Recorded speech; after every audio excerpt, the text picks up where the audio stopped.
So thank you for coming. Welcome to this 7 Insider panel discussion on artificial intelligence, the threat to the real. My name is David Campbell. I'm the 7 Foundation's Education Director, and I also manage 7 Insider. 7 Insider is a program of the 7 Foundation in partnership with PhotoWings. We're coming to you from the home of the 7 Foundation, the Alexandre Boulac campus in Arles in France. We have an audience here in the building, but we also have an audience online from around the world. And we'll be looking forward to your questions and comments and contributions after the presentations. We have someone who will go around and with a microphone for people who want to ask questions here, and online people can put questions in the Zoom Q&A box, and we will bring those into the conversation as well. This discussion is part of the 7 Foundation's work exploring the challenges and opportunities of technological change in visual journalism.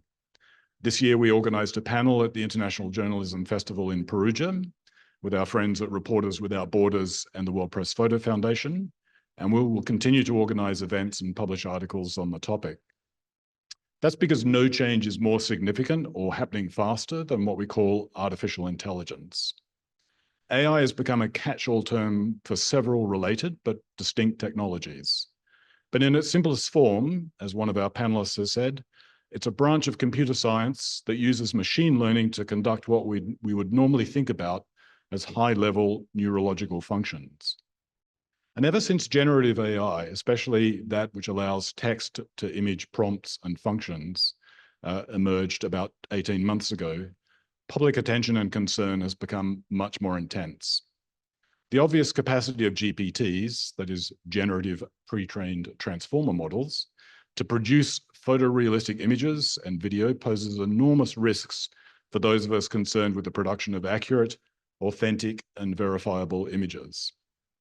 At the same time, I think visual journalism has an opportunity to be better recognized for its contribution to documentation and reporting as a result of this development.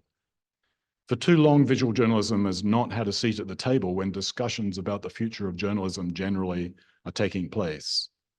And the obvious risks of synthetic media have paradoxically created an opening for a statement about the importance and necessity of trustworthy imagery.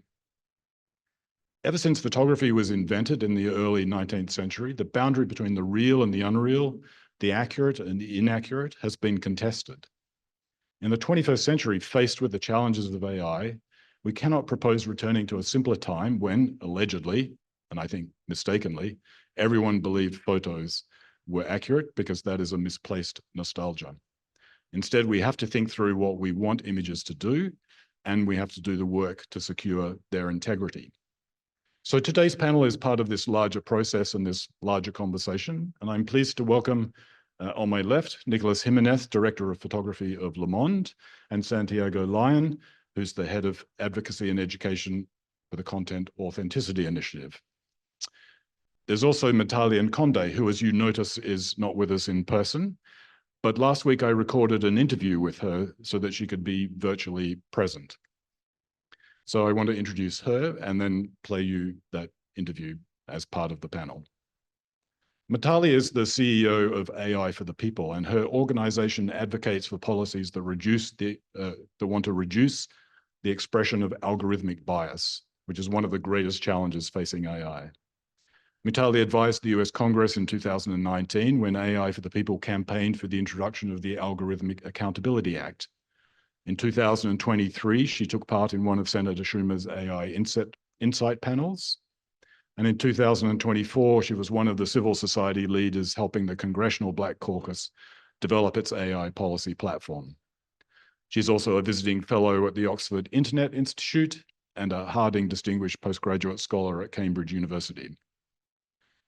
The interview I did with her is about half an hour long, and we're going to publish the full version of that with an article on Dispatches, which is the 7 Insider blog.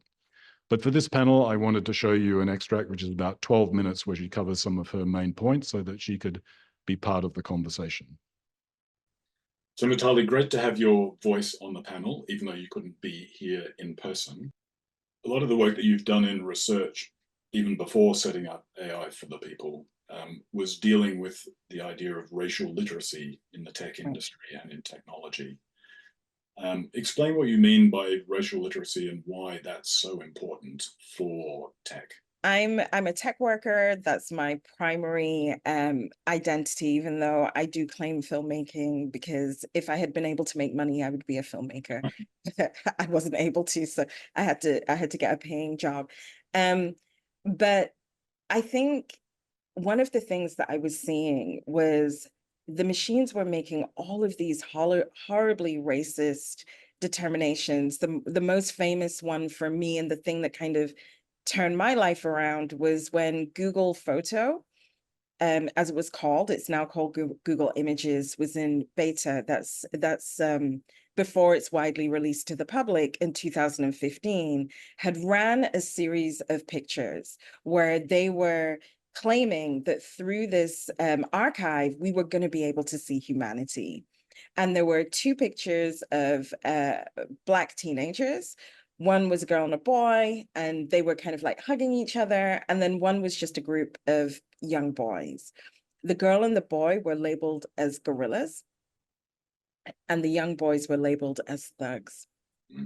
And that really stood out to me as a Black technologist, because I knew then, as is still true now, is that when we're going through the machine learning process, there is an element of human annotation or note-taking. So a human being had to go into that data set and label Black people as gorillas. What that let me know was that there was a eugenic stream within the tech industry when it came to annotation, which is racism. And when they were labeling the young boys, a human being had to go in and label them as thugs. And not only were these human decisions, but they had to go through various stages of testing, evaluation, quality control. And if you're not aware of this history because you don't live it, then you might not be aware of the fact that it is racist. Let's have a look at some images that I saw recently in a couple of articles.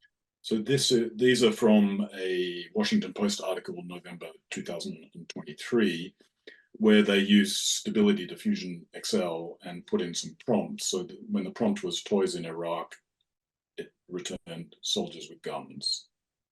Attractive people returned young and light-skinned individuals. Muslim people returned men with head coverings. A portrait of a person playing soccer returned men, mostly men of color, while cleaning returned women, mostly white women. A person at social services, people of color. A productive person, male and white. And then we have the case, not Stability Diffusion, but of Google's Gemini earlier this year, which started returning Nazi soldiers as though they were people of color. What's going on here? How does race get coded and programmed into the algorithms? Why do these images get produced in response to those prompts? I mean, first of all, the Stability Diffusion ones. So this is going back to this idea that machine learning as a branch of computer science. And what happens in the machine learning process is that we'll have something that we call a primary data set, a base data set.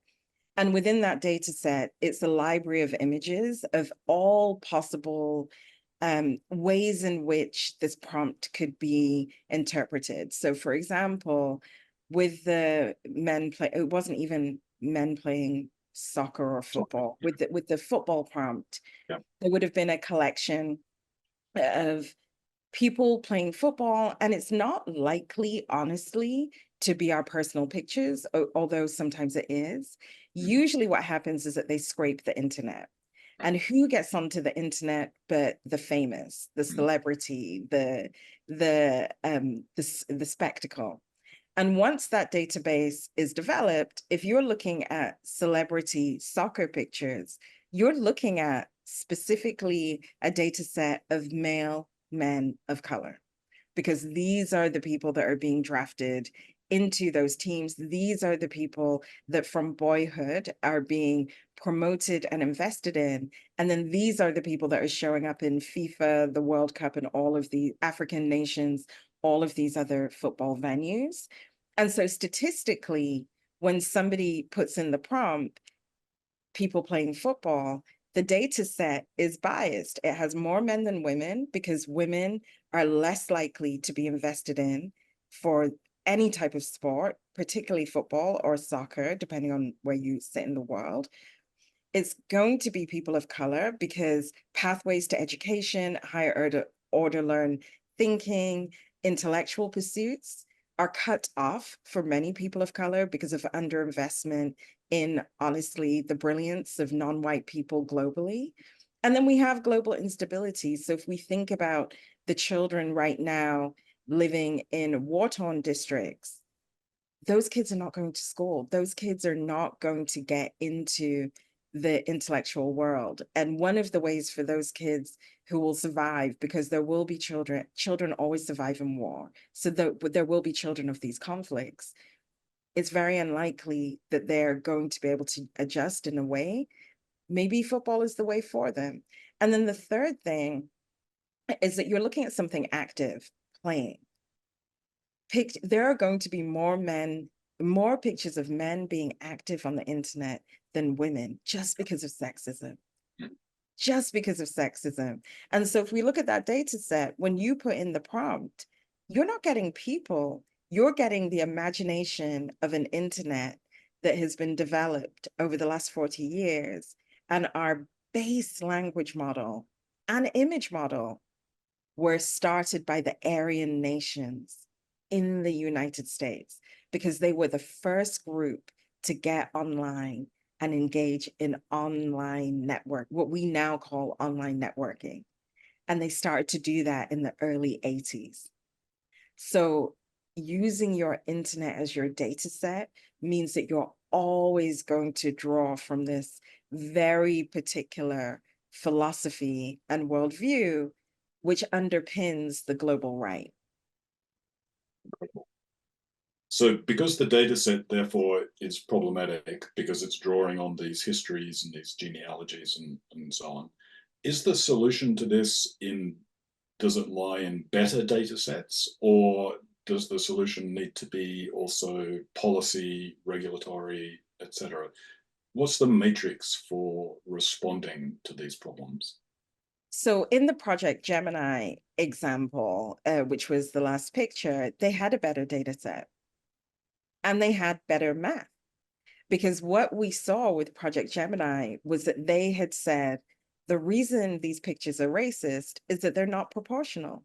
We want to make it as easy to recover a man as a woman, a Black person as an Asian person, a white person, but it was ahistorical. And this goes back to this techno-social element. Gemini developers started history at the day that they developed that data set. And so they didn't realize that Nazism was white supremacist. And so they would never promote an Asian woman or a Black man to the post of officer. That just doesn't exist. I mean, that doesn't exist. Ask the ones that are out here right now. They're not doing that. That is not their policy. And so what they did was create this better formulas, broader data set, because we saw these diverse Nazis. But what they didn't do was include image makers, historians, anthropologists, and non-technical people in that process. I am somebody that has worked in the product development space for 15 years. I'm a social scientist. My job is not to code the data set. My job is to make sure that when the data set is annotated, that it actually reflects wider society. My job is when we're doing initial testing and I see a Black Nazi to say, look, the engineering is spot on, but this cannot be released because in the social world we live in, this isn't accurate. And the other thing is then to also have policies and regulation, because while the toys in Iraq, the women cleaning, the productive men, those are unfortunate images that come out of systemic failings of society. But I would argue that they're not harmful. I would also argue as an image maker and as an artist that things do not need to be lifelike or real like, as long as we know we're not looking at a real image and a real picture, which is something I feel very strongly about. I feel very strongly about the integrity of photography, which is why I am so sad I cannot be with you. But you need to know when something is real in order for us to then process it.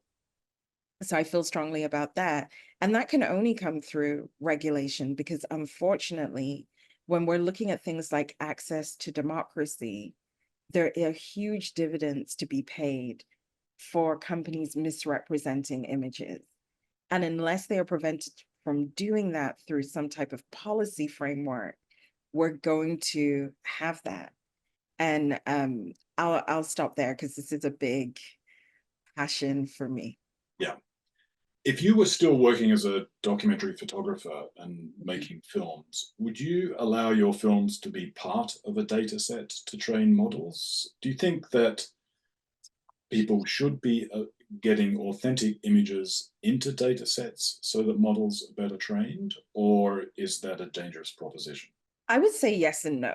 I think if there were a system by which filmmakers, image makers could opt in for their model, for their photography to be used, and then also make money from that, then I think that that's a fair exchange. I think the anecdote for bad imagery is good imagery, potentially.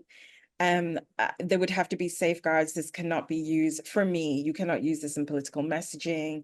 You cannot use this in ways that are trying to hurt people or mislead people. You cannot use this in ways that are weaponized against anybody. This has to be used for good. But if I'm improving your data set, which we all would be, by the way, famously, one of the things that I always point out that after OpenAI launched Sora, there's this very famous prompt, which was cat waking up owner. And it's this gorgeous tabby cat lying next to this woman with 5 paws. Authentic photography could have helped train that model to realize cats do not have 5 paws. So there are very real ways that we can improve the systems that are out there, but it has to be a fair and equal exchange. And we cannot allow those people that weaponize imagery and weaponize the archive to get access to better data. I thought it was important just to bring Mutale's voice in because I think she has some incredible points about algorithms, racism, bias, and so forth. Let's move on. Nicolas, I wanted to hand over to you and get you to say a few words about how Le Monde is either using or encountering, dealing with, or responding to AI. Thank you. Good afternoon, everybody. Thank you for having me. So I'm the director of photography of Le Monde, daily newspaper. We, as all the news companies and the newspapers in the world, we have a few months ago, we had a huge discussion about what could be or should be the position of the company with AI, and with me, with the position of what could be Le Monde and photography with AI.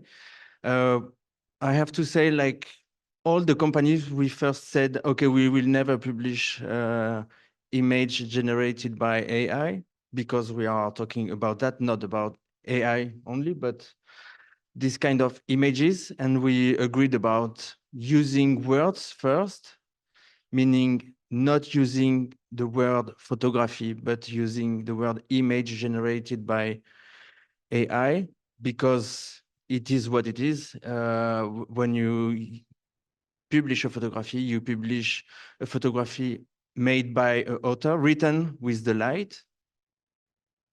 And when you publish an image with made by a generated AI, you publish an image made by a prompt, and it could take like hours. I tried so many times to do like a super realistic image, and it can take hours to make it like super precise. So we first agreed to not use in our articles and in the company the terms photography for this kind of images. And then we said, okay, we will never publish.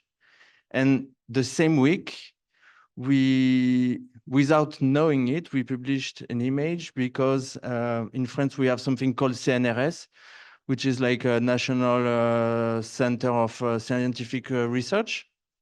And as we have a science supplement, we were publishing an article about a new discovery they did. And for many years, I used to work with artists to draw, to illustrate the articles they were publishing.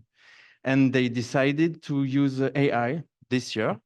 And so we took this image as usual, thinking it was made by an artist, and so we published it. And then we figured out that it was made by AI. And so then it was done. You cannot say anymore, we will never publish AI. And so that brought a second discussion in the company, because there is what we produce, and we are sure about what we produce. And there is all the rest. And you can verify and say, I don't want this, we don't want to publish AI, we don't want to use AI in our photography. But the other, and I had the discussion with the guy at CNRS, and he had great arguments to explain why they decided to use AI, because it's the scientist himself who is creating the image going with his article and with his discover. So it's way more precise than giving a prompt.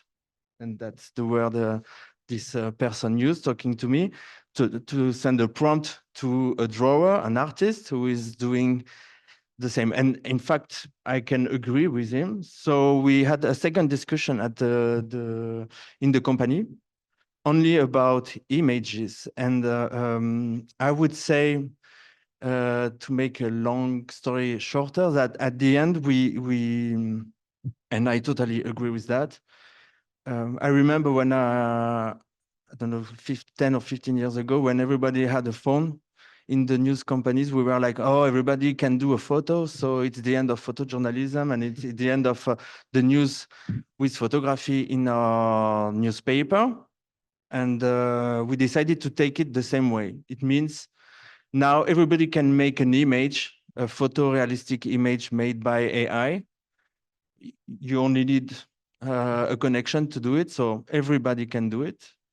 But we think that the work we produce, the photographer we work with, the photographer we work with in the company, and the photographer we buy the images, more than ever, their photography has a value for us, and for sure for the readers of Le Monde. And what we are selling to our readers, it's not only news, it's trust. And it's first trust and news, because we, as many newspapers in the world, we think that we have to be the safe place for people who wants to know what will happen. It means all day long you can receive images on your mobile phone, but at one point, if you want to know, everyone can have to choose a safe place to check. And that's why I'm not saying enthusiastic, but I think it's a great opportunity for our industry, because our work, what we're doing, as a big value. And I see it every week with my bosses. They are not really photojournalism friendly. I mean, they all, like all the bosses, they think it's too expensive. But now, since there is this topic with AI and photography, they know exactly what it means for our business. So I'm quite sure that if we take good decision after good decision, it can be a good opportunity for all of us.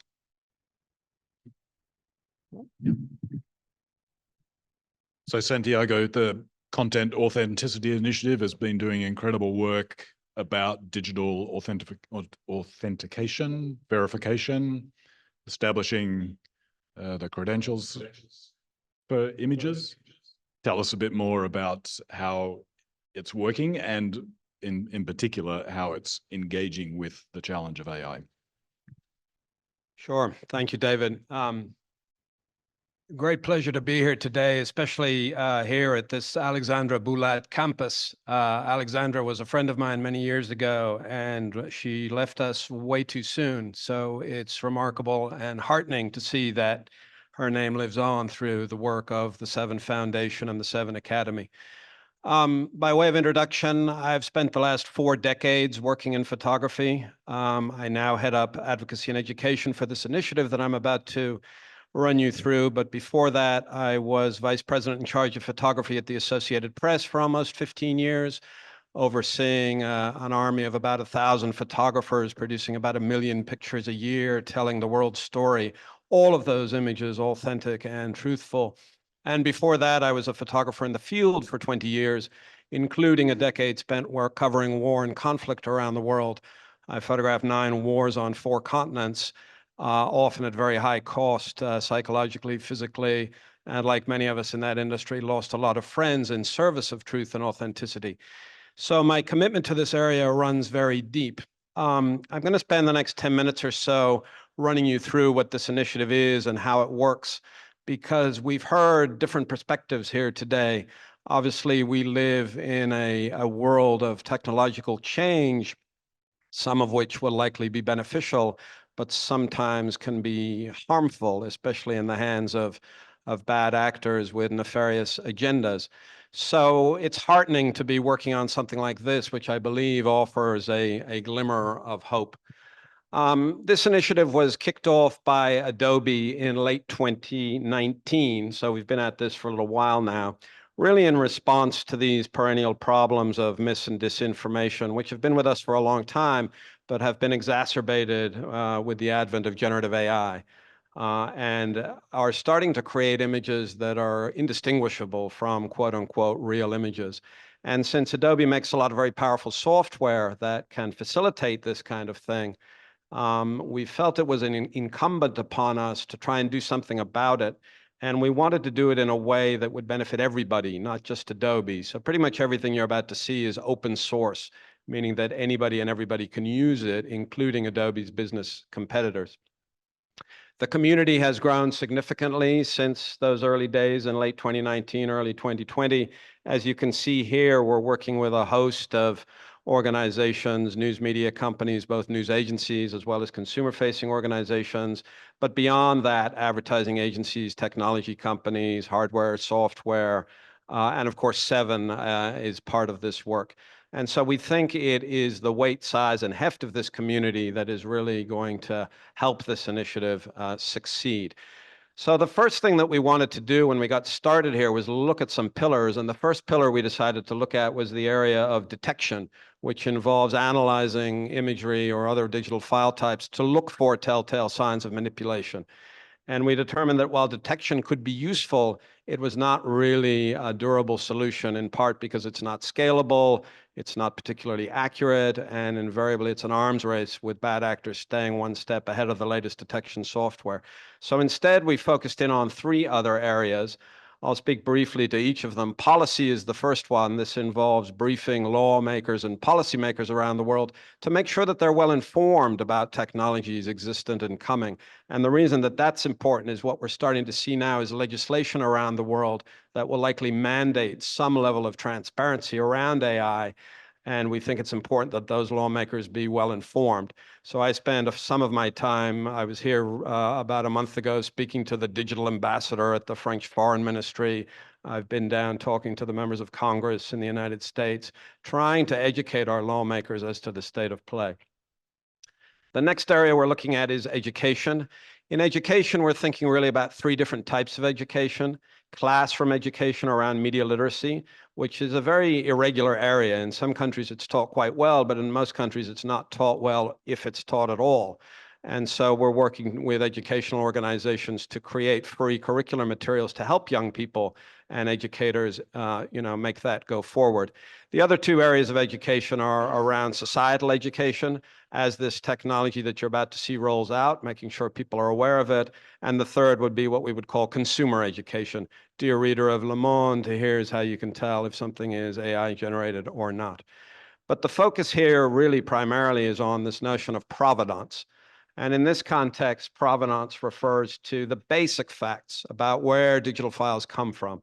How might they have been manipulated along their journey, and then sharing some or all of that with the viewer. So provenance then becomes really about proving what's real. In other words, identifying things as they are, as opposed to detecting what's false. And our journey thus far has been quite interesting. We've been working with creators around attribution. The creative community is interested in getting proper attribution for their work.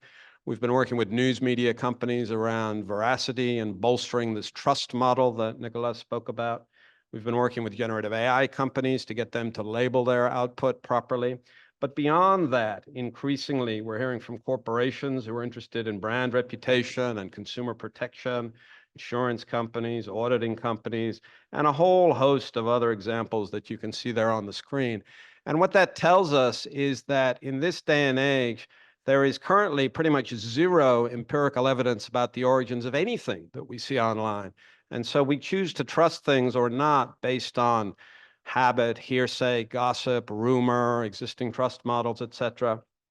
And while sometimes those things can serve us well, the big disruptor now, of course, is AI, because AI creates what is sometimes referred to as the liar's dividend. In other words, if I tell one lie about one thing, it can mean or imply that everything else can be a lie. And it's cast the shadow of doubt over everything because we're no longer sure about what we're looking at.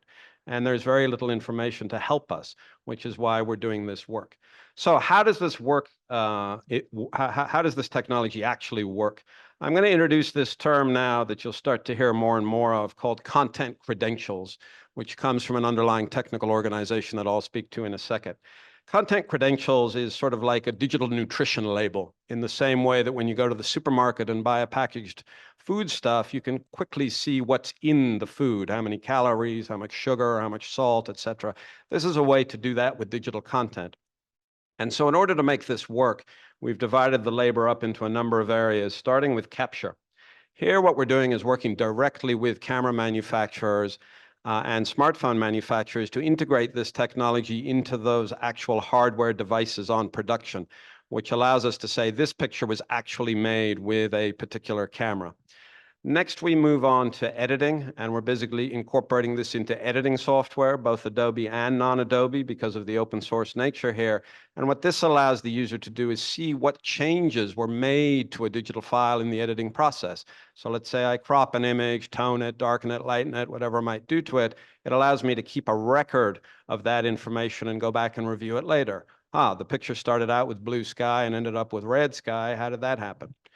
The next area we're working with is publishers of all kinds, and particularly the content management system providers of those publishers. And the goal here is to leave all of this information alone, because currently lots of information in the form of metadata gets stripped off of pictures at every turn.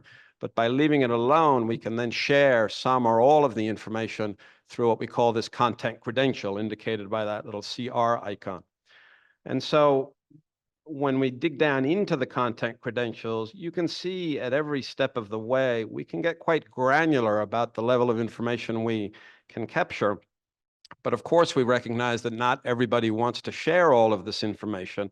And in some cases, they probably shouldn't for privacy reasons, security reasons, etc. So for example, the photojournalist working in a war zone would be ill-advised to share their GPS location because, as we've seen in the past, that can make them a target with fatal consequences sometimes. So ultimately, this is all customizable, and the user and the publisher can choose how much or how little information they want to share. But this CR icon is what we're seeking to make ubiquitous in the same way that the copyright symbol or the Creative Commons symbol is ubiquitous, indicating that a digital file, whether it's a photo or a video or an audio file, has underlying information that the viewer can then access to make better informed decisions about what it is they're looking at. This is a little bit technical, but for those interested in the technical aspects, we start off with assertions. This is what was done to a file, by whom, etc. And then we use what's called tamper-evident metadata, metadata that if you mess with it, it's obvious that you have. And we use this metadata to bind or to attach the assertion to the image. And then in addition, we have invisible watermarking as another layer of security. So the content credential then becomes this bundle of assertions, metadata, invisible watermarks, and digital signatures. Digital signatures is a sort of a relatively new technology. You can think about it like a digital passport. It's how you established who you are online, and there are many companies who offer that service. So then the question becomes, where does the content credential live? And it can be stored in the file. It can also be stored on the cloud, and if we do that, we're also able to store a thumbnail of the file on the cloud, which allows for a third level of security, meaning we can recover the content credential using what we call fingerprinting technology. And the third option is on the blockchain or distributed ledger for those who are interested in that. But our recommendation just for security here is that there are three components of resilience to the credential: the tamper-evident metadata, the invisible watermarking, and the fingerprinting. And those things together have proven to be durable and about as secure as you can get right now.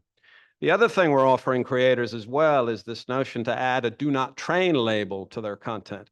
Because one of the big problems that creators and journalists generally are facing is that the generative AI companies are scraping their material without their knowledge and permission and using it to train their models. And in the court cases thus far, the plaintiffs have not had any success because the courts generally say, well, your material was used for training without your permission. That's true, but can you prove that your material is present in the output from those models? And while that technology is underway, and we'll get there eventually, at the moment, it's not easy to show that. So by adding a do not train label, it's another layer or another recourse for creators to protect their content. Now, in the AI space, which is really what we're focused on here, we're making good headway. Adobe plays in that space with a product called Firefly, very similar to Midjourney, Stability, OpenAI, Bria, etc. And with Firefly, let's say you were to come across this image online of penguins in the desert, you would click on the content credential and it would tell you that this is an AI-generated image. The good news is Adobe does that since the inception of our generative AI technologies, and now OpenAI, who make DALL-E 3, are doing that as well. So all of OpenAI's output in the generative space now comes with content credentials. For archival cases, we can use this to retrofit content credentials to existing digitized archives, add them in the scanning process, display them on archival interfaces, and attach them upon download of archival assets. So we're able to apply this retrospectively or retroactively as well. But all of these technologies come from an underlying standards organization called the C2PA. This is an organization that was founded by Adobe and a host of other companies you see here, and it sits within the Linux Foundation.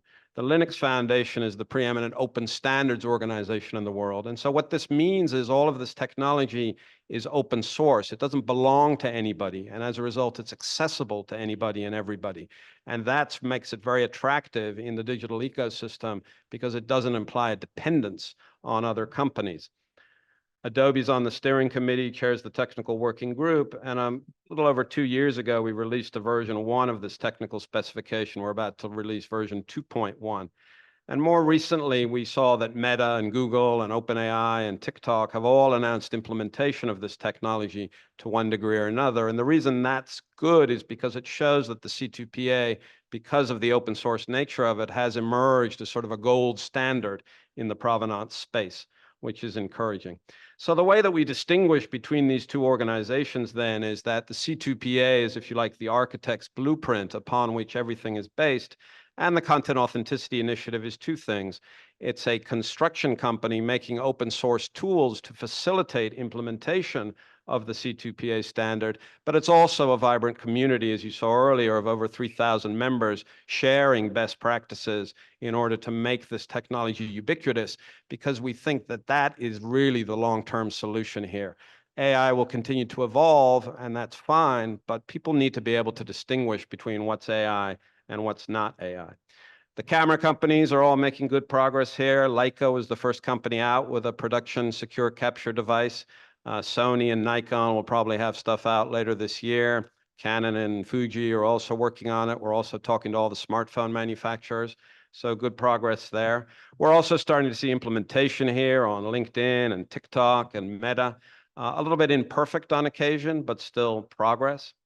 And now I'm going to wrap up showing you a little 1-minute video that gives you an indication of how this might work going forward. So what you're going to see here is a picture in Photoshop. I'm going to manipulate it significantly, and then going to publish it to a mocked up social media site, and then I'm going to interact with it, and you'll see the capability here. So I start here in Photoshop. I enable content credentials. I inspect this image. It already has a content credential because Adobe Stock now tags all their stuff.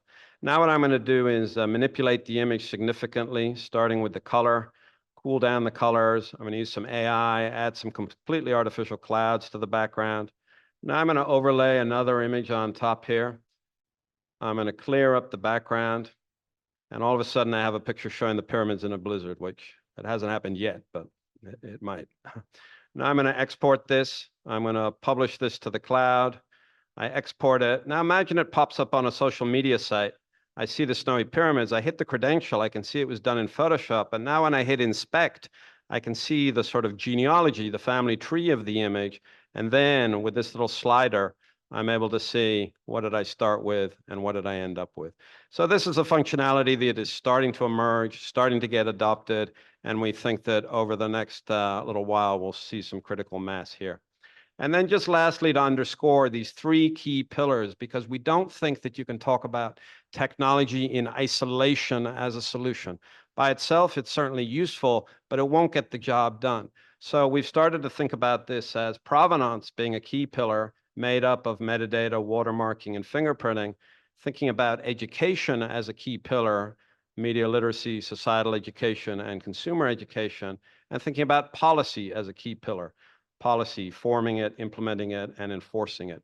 And we think that those 3 pillars give us a fighting chance here to keep the internet a safer place and to address the threats and harms, as well as the benefits of AI going forward.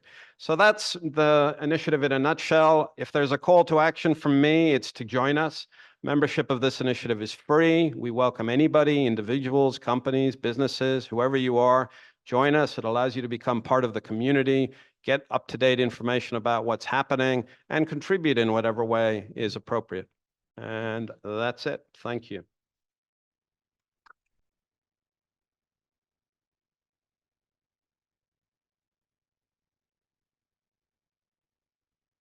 Thank you very much. So there's time for questions. We'll start if there are questions in the room, and then we'll go to if there are any questions from people online, we'll bring those in. Who would like to start? Lady second row. Nico will bring around a microphone for you. Thank you all. That was an excellent summary of what we can look forward to for the future, and especially as an image maker. The question for the panel really is, we have a multi-generation that do not trust, let's say, traditional media. When you ask them, well, where do you get your news media and your information? Oh, my friend told me, or tic-tac-toe and all the rest. How do we attract these viewers, these people that are consuming what they think is the truth, which we know is tampered in a variety of different ways, biased to their particular prejudices, that they learn to be critical thinkers and to go beyond what seems obvious and easy access and not trust traditional media?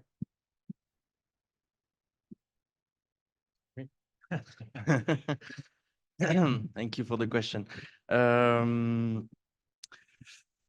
Well, it's a tough question because you cannot say to people what they have to do, what they have to see, what they have to, on which platform they have to check the news. We are all, I think, Le Monde, but the other news company on TikTok, trying to explain what we are doing. But education for me is the key. I mean, there is no problem. Sometimes I'm on TikTok and also watching Shitty's video, and that's fine. I mean, the main point here is the way you take it, and the one how do you say the one provenance of news for people is not good. So we try to, for example, in Le Monde, we are part of a system like all the journalists of the company. We have to go in schools to explain what journalism is, what photojournalism is, why it's not the same with the news on they can have for free on TikTok, they can have for free on Instagram, and we try to not doing it saying, oh, it's bad to go on Instagram, or it's bad to go on TikTok, or it's bad to go on this platform, because everybody is free to go. And I have niece, for example, they don't give a shit about what I'm doing in life, and that's fine. But at one point, if we hook 1 or 2 kids in the classroom, we did our part of the job. But we cannot fight against the news. The only thing we can do is to be sure that the news we are giving are trustable, and this way we try to answer all the questions the readers are sending to us. On the live, for example, we have like a live news on our website. It started very small, and now we have like every day 2 or 3 lives on news, and it's crazy. The people are on this live. It's free. You don't have to be you don't have to pay anything to go on this live, and you can ask any question, and you have 10 or 15 journalists the other side at the company who are answering. This is our way to prove that they can trust the news, and we explain why this news they heard, I don't know where, is not good, or why it's partly good.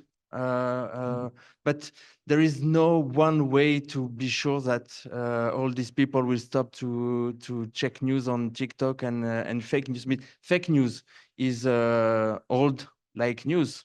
I mean, I remember before AI, for example, when Bin Laden died, I remember the picture we all received like this on our email, saying it was the photo of Bin Laden just killed by the US, and in fact it wasn't.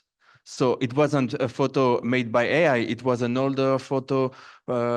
They changed a little bit the dark to not recognize the image. But I mean, fake news, you will never. I mean, we will never win the war against people who want to give the population fake news. What we can do in Le Monde, for example, is to be sure that the people understand and can understand, and that's why what you're doing is so important. They can come and then can check anytime what we are doing is for the best we can, the truth and what we saw, or what our collaborators or collaborators. Yes, thank you. So yes, I'm not sure I'm answering the old question because it's like huge, but. If I could add to that, I think news companies have a tremendous opportunity to meet the newer generations of news consumers where they are, because most young people will never visit a news website. They will certainly never pick up a piece of paper with news printed on it. And so when you sort of look at how news companies are engaging with TikTok or Instagram Reels, they're starting to wake up and recognize that actually those platforms can be very useful because it allows you to compress a lot of information into a very short amount of time, which is important because attention spans have changed. And so, you know, the data tell us that on a mobile device, you have about 3/4 of a second to grab somebody's attention. And then you can generally keep their attention for about 60 seconds. After 60 seconds, half of the audience drops off, which means you have to tell complicated stories in 60 seconds. The reason that that's possible is because those platforms allow you to combine video, audio, data visualization, maps, fonts, a whole host of things.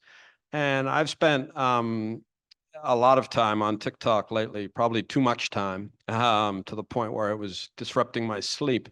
But what I discovered was that most mainstream news organizations are not using TikTok effectively.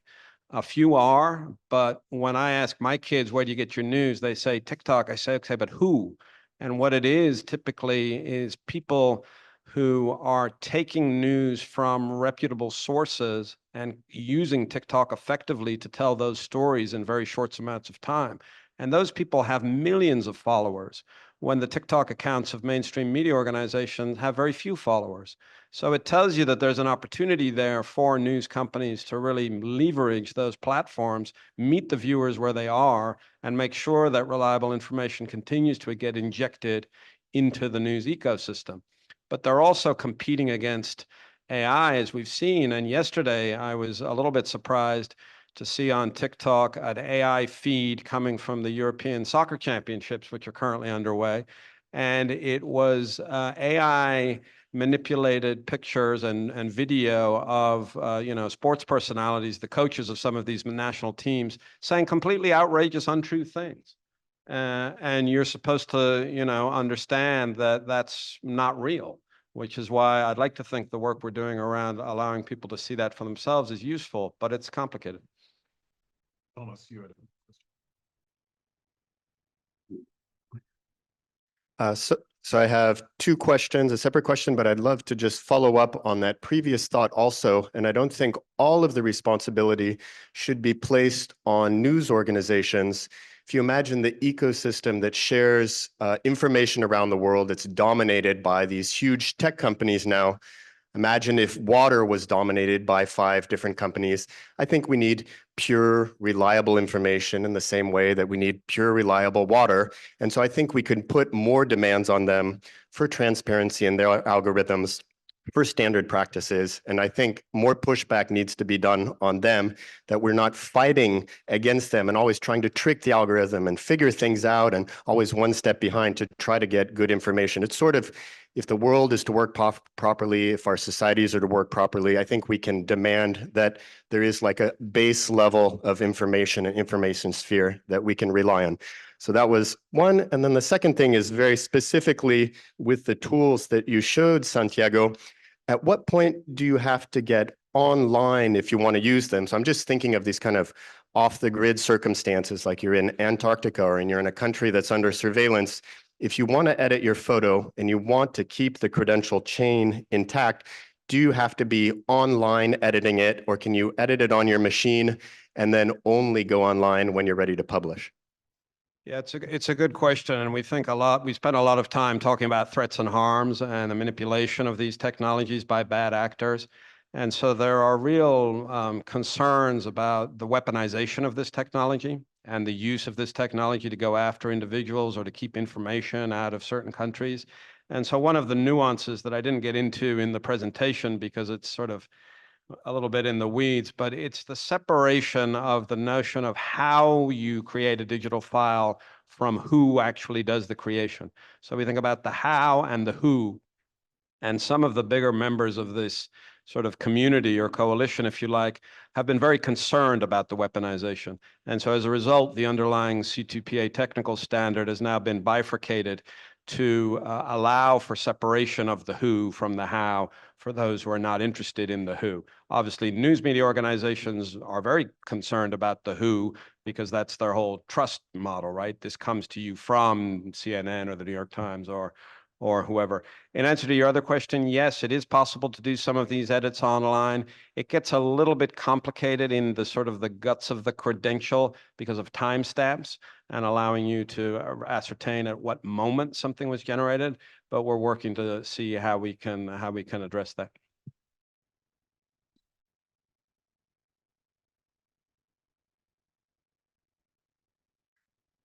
I think at the start, David, I don't want to misquote you. You said something about how AI has created an opportunity for documentary photography with regard to images and trust. Is that, yeah.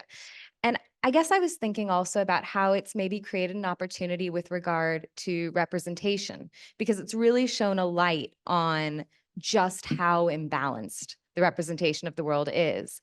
And I guess that makes me sort of think about, you know, with the knowledge that these technologies do often trawl the internet for images, where does the responsibility then lie with image makers to be thinking about how do we expand that data set, not just, you know, in case our images are trawled, but for technologies, but also in our collective consciousness, right?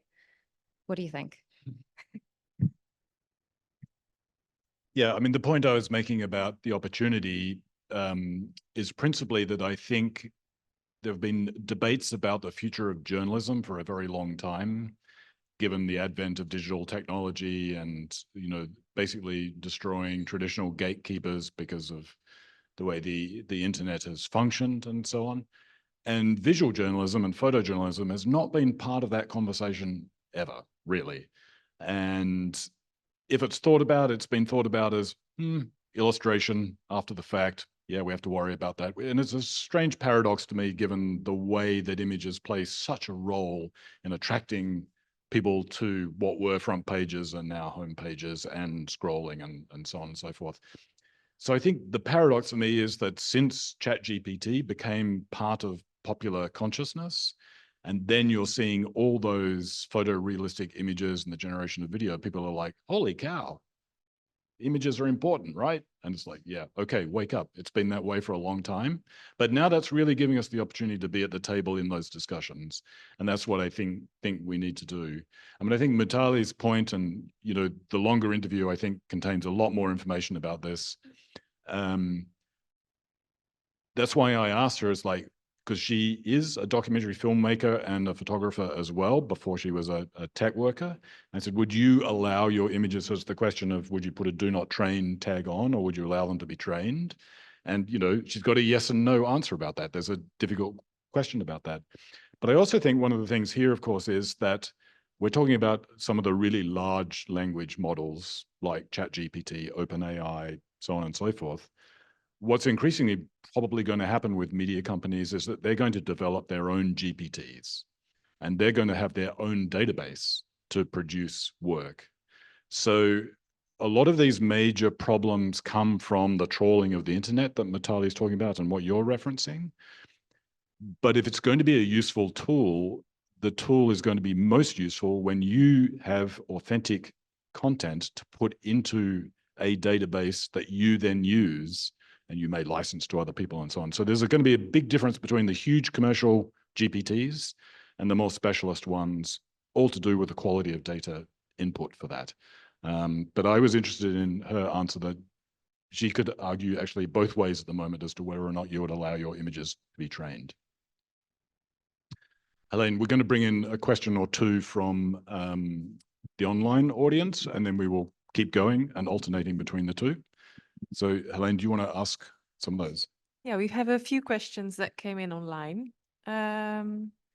First one being, has there been any significant strides made in removing images that were scraped without permission or compensation from the databases of OpenAI and others?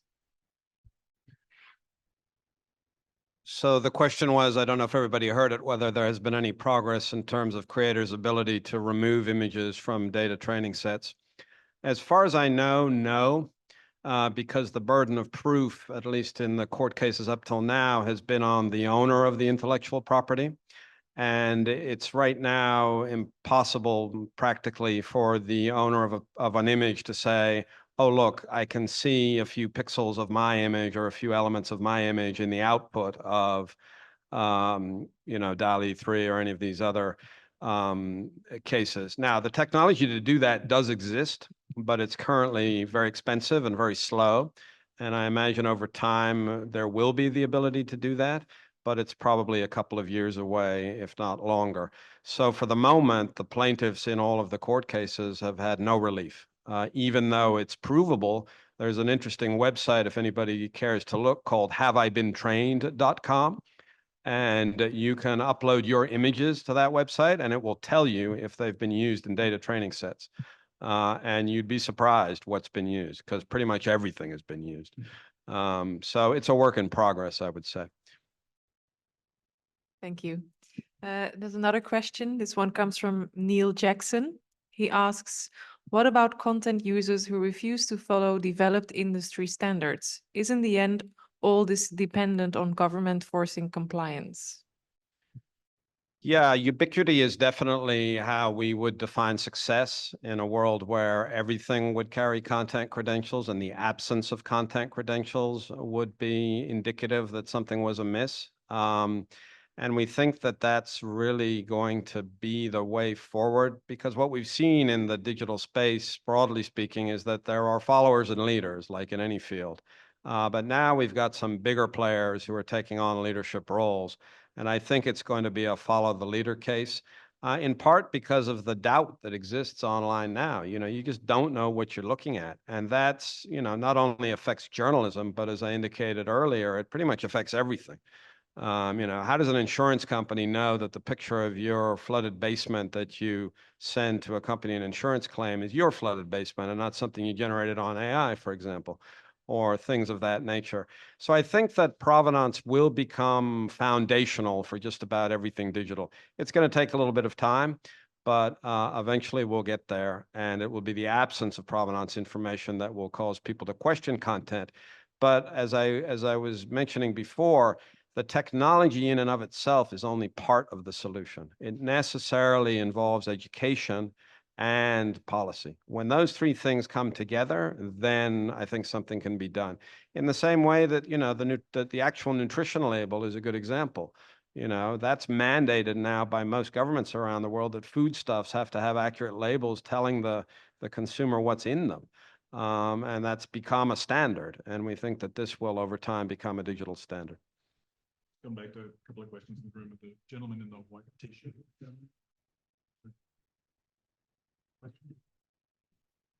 No? Good. Next question.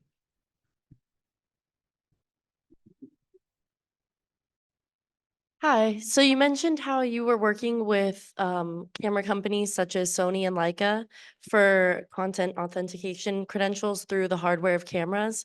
But do you think these credentials could be available to older models of cameras through firmware updates, or is this only going to be something for new cameras? It's going to be both. The standard will become ubiquitous in new cameras, but Sony, for example, released a firmware update a couple of months ago that allows this to be retroactively applied to older models. There's probably going to be a threshold there in terms of which models, like how far back can you go. So there is going to be a sort of a period in which things will become grandfathered in. But it's also important to note that the provenance trail doesn't necessarily need to start in the camera.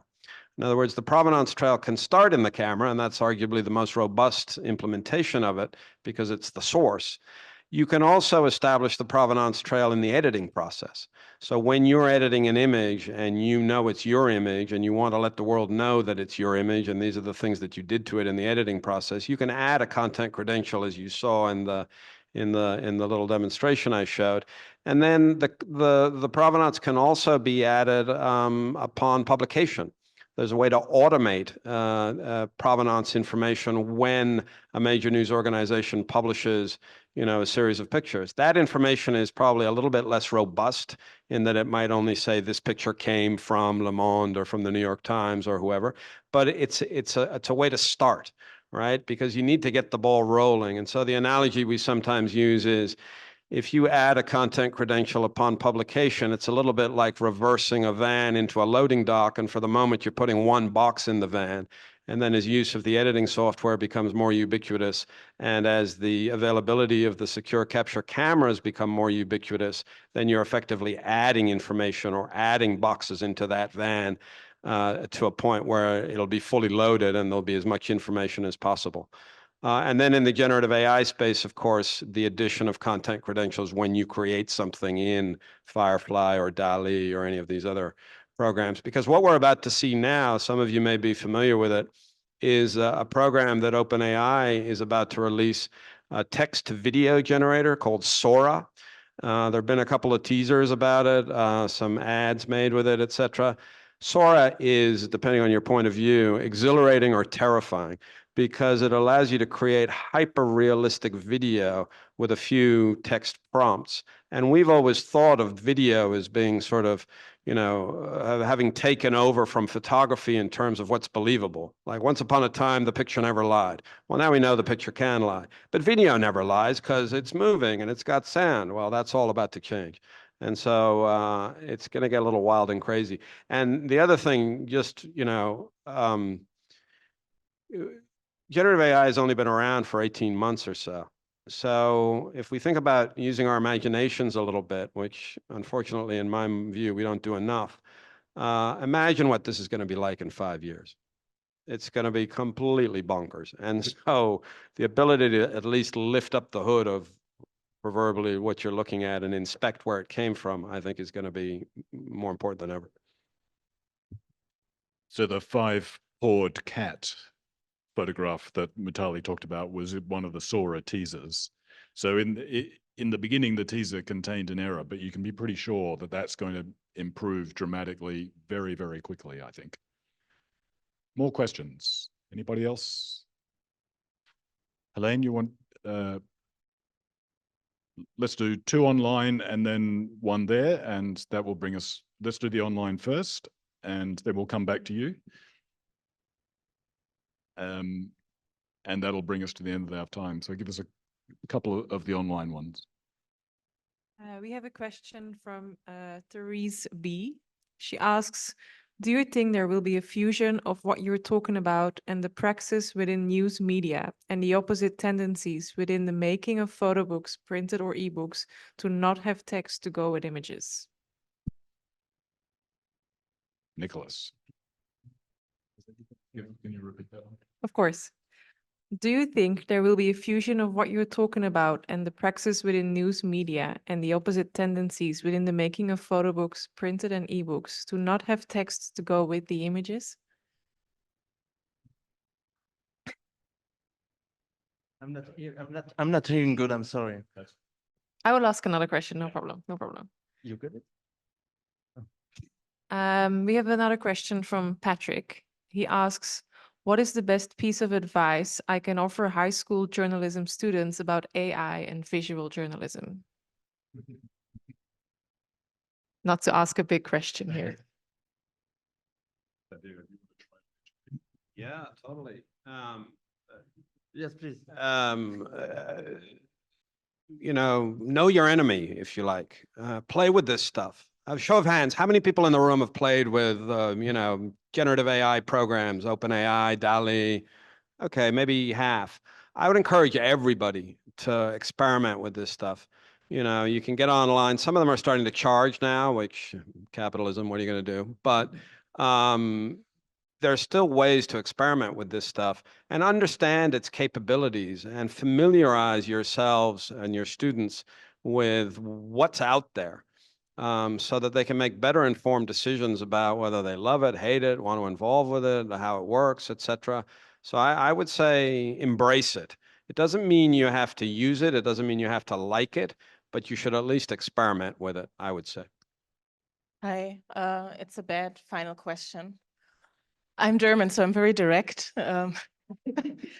What makes you so confident in suggesting trust in traditional media, especially after the last 10 months? Do we have bigger problems than AI when it comes to trusting traditional media outlets? You mentioned the New York Times as an example, as a safe place for trust, and I'm kind of very gaslit and confused right now.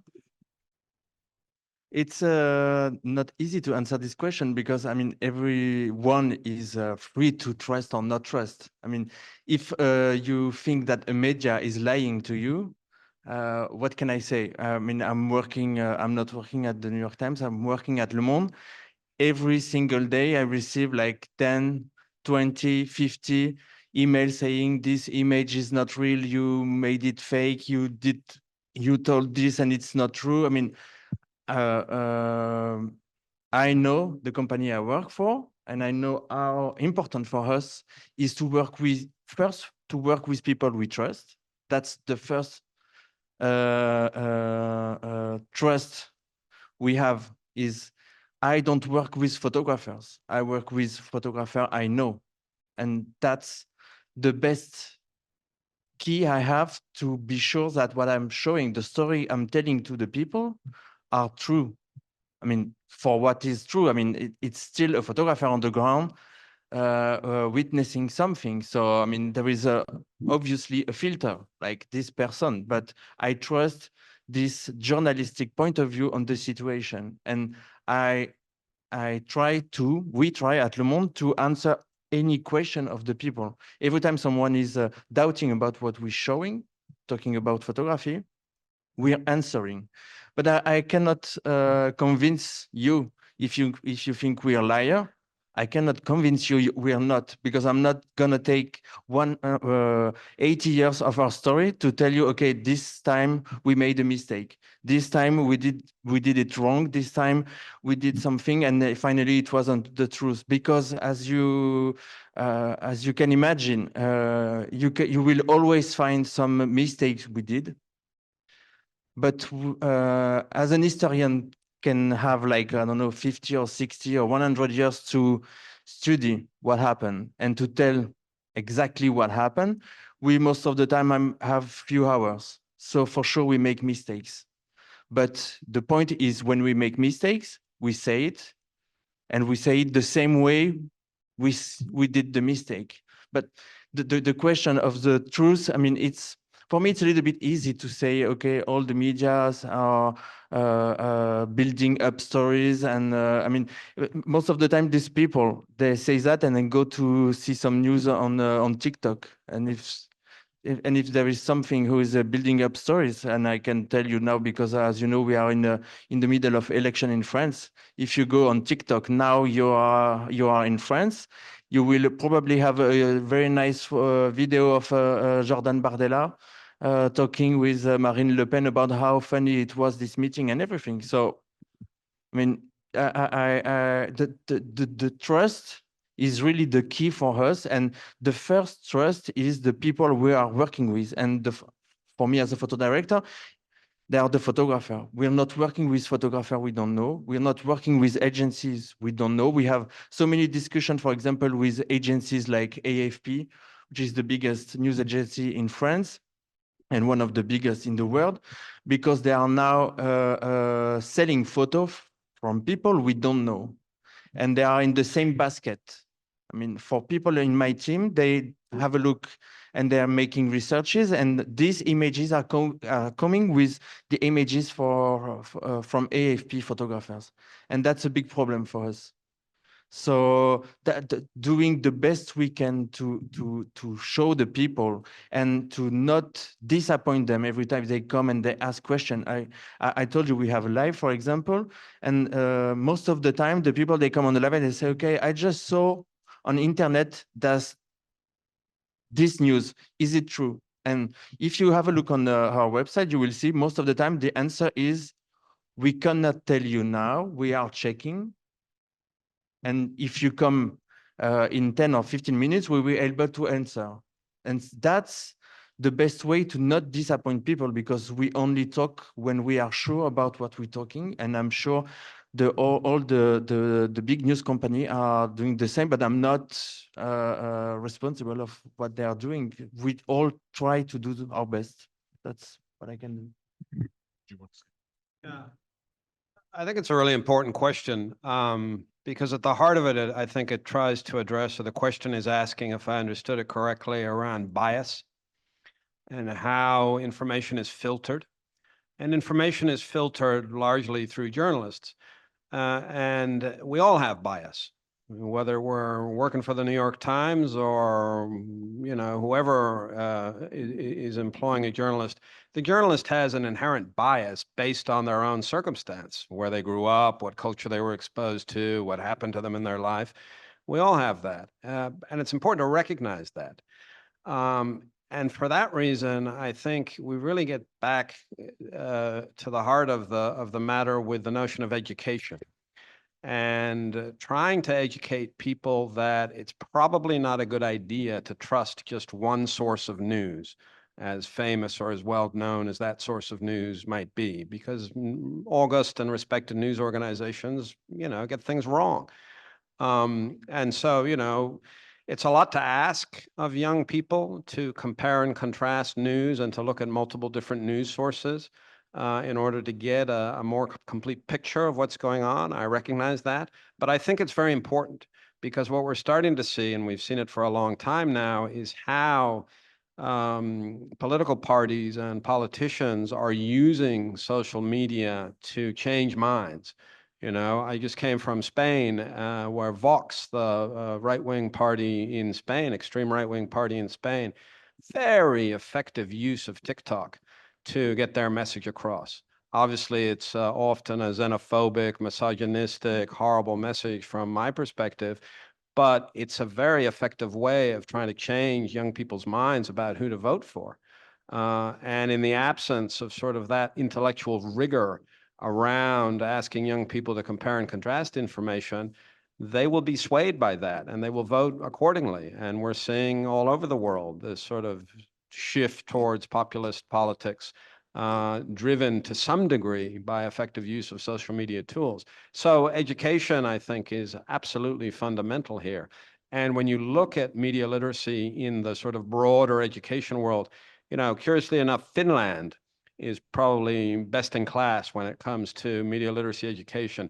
They expose people kids as young as 5 and 6 to media literacy training. Why? Because they have Russia as a neighbor and they're getting bombarded with all sorts of nonsense.